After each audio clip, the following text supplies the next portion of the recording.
This channel does not promote any violent, harmful, or illegal activities. All content provided by this channel is meant for an educational purpose only. বীরভূমের BJP প্রার্থীকে রামনবমীর শোভাযাত্রায় যেতে বাধা দেওয়ার অভিযোগ পুলিশের বিরুদ্ধে। যে খবর আমরা এই মুহূর্তে পাচ্ছি, প্রতিবাদে বীরভূমের মুরারিয়ে পথ অবরোধ করেছে বিজেপি কর্মী সমর্থকরা। হাইকোর্টে যাওয়ার হুঁশিয়ারি বীরভূমের বিজেপি প্রার্থী।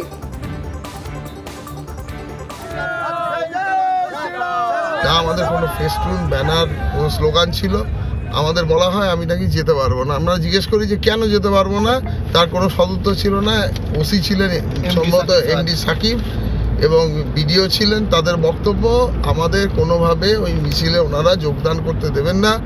আমরা যখন বলি যে আমরা শুধু প্রণাম করে চলে আসবো মিছিলটা এবং জাস্ট আমাদের সাথে একবার দেখা করে একটু পা মেলাবো, বলেন পা মেলানো তো দূরের কথা, আপনারা এখানে যেতে পারবেন না। ধাক্কা মেরে আমাদের সরিয়ে দেওয়া হয়। আমরা ওখানে কিছুক্ষণ সিটিং ডেমনস্ট্রেশনে বসেছিলাম। ঘাটালের তৃণমূল প্রার্থী দেবের মুখেও রাম নাম।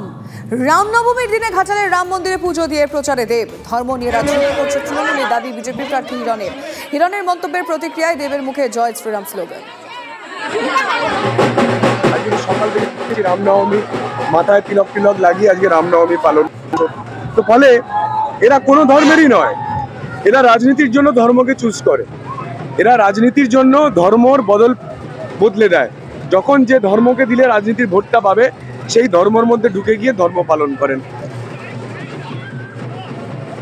যে কোনো ধর্ম শান্তির বার্তা শেখায়, যে কোনো ধর্ম সবাইকে নিয়ে চলা শেখায়, যে কোনো ধর্ম মানুষকে বাঁচিয়ে রাখা শেখায়, এবং আমি সেই ধর্মকে বিশ্বাস করি। যে আমি ঠাকুরে বিশ্বাসী, ধর্ম নিয়ে রাজনীতি করছে তৃণমূল।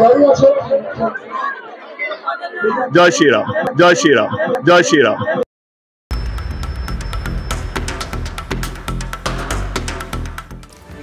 অবাধ ও শান্তিপূর্ণ ভোটই লক্ষ্য। প্রথম দফার ভোটের আগে উত্তরবঙ্গের রাজ্যপাল কাল কোচবিহারে যাচ্ছেন।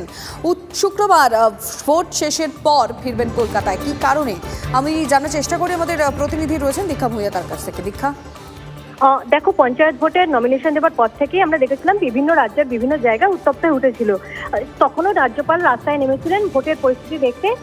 আগামীকাল তিনি সকালবেলায় কোচবিহারের উদ্দেশ্যে রওনা হবেন এবং পরশু কোচবিহারে আমরা জানি ফার্স্ট ফেজের যে ভোট আছে, কোচবিহারে ভোট আছে। তিনি সেখানে সেদিন ভোটের পুরো পরিস্থিতি খতিয়ে দেখবেন, অর্থাৎ গ্রাউন্ড জিরোতে নেমে তিনি ভোট দেখবেন। তার কারণ মনে রাখা প্রয়োজন, আগের বারে যখন ভোট হয়েছিল তখন সেই কোচবিহারের শীতল কিছুতেই কিন্তু গুলিতে প্রাণ হারিয়েছিল এবং গুলি চলেছিল, যা নিয়ে বিতর্ক দানা বেঁধেছিল। এবং সেই পরিস্থিতি যাতে এবারে না হয়, তার কারণ এবারেও কেন্দ্রীয় বাহিনীকে পুরো ইলেকশন কমিশনের তরফ থেকে নির্দেশ দেওয়া হয়েছে এবং কোন পরিস্থিতি দাঁড়িয়ে গুলি চালানো যাবে বা যাবে না সেই পুরো নির্দেশ দেওয়া হয়েছে। গতবছর যে উত্তপ্ত পরিস্থিতি তৈরি হয়েছিল, সেই পরিস্থিতি যাতে তৈরি না হয়, কারণ কোচবিহার আমরা জানি খুবই একটা উত্তপ্ত জায়গা ভোটের সময়তে। সেই কারণেই রাজ্যপাল আগামীকাল সকালবেলায় রওনা দেবেন এবং দীক্ষা, যাতে পরিস্থিতি উত্তপ্ত না হয়, আগের মতো পঞ্চায়েত নির্বাচনে যাওয়া হয়েছিল, তিনি চান না যে সেরকমটা আবার হোক, সে কারণে যাচ্ছেন। নজর থাকবে। ধন্যবাদ।